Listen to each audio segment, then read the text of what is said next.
Informasi selanjutnya, Jihan dan juga saudara, siswa SMK Negeri Model di Gorontalo mengembangkan sistem irigasi pertanian berbasis teknologi kecerdasan buatan atau AI.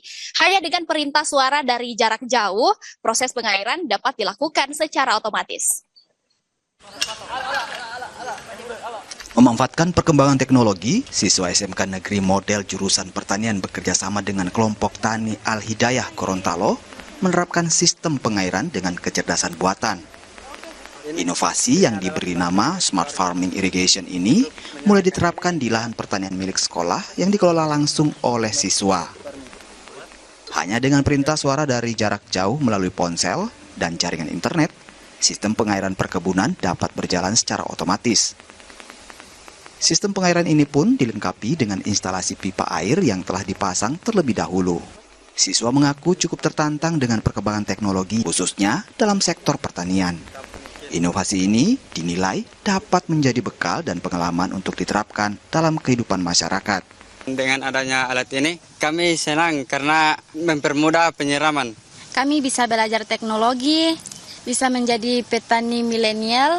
Kepala Sekolah SMK Model Gorontalo bilang, inovasi teknologi pertanian ini dihadirkan sebagai langkah untuk kemajuan sistem pertanian di Gorontalo. Selain itu, inovasi ini juga sebagai upaya untuk meningkatkan minat siswa atau generasi muda dalam bidang pertanian.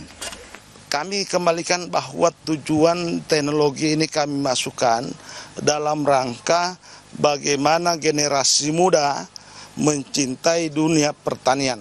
Dengan memasukkan teknologi di bidang pertanian, itu akan mendorong, memotivasi anak muda dalam hal ini.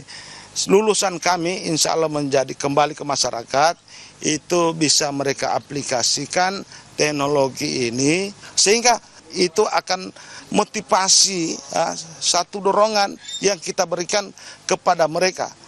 Inovasi teknologi pertanian ini pun kini akan terus dikembangkan, mulai dari perbaikan sistem jaringan internet hingga instalasi irigasi, sehingga teknologi pengairan ini dapat bermanfaat bagi masyarakat umum dan khususnya petani.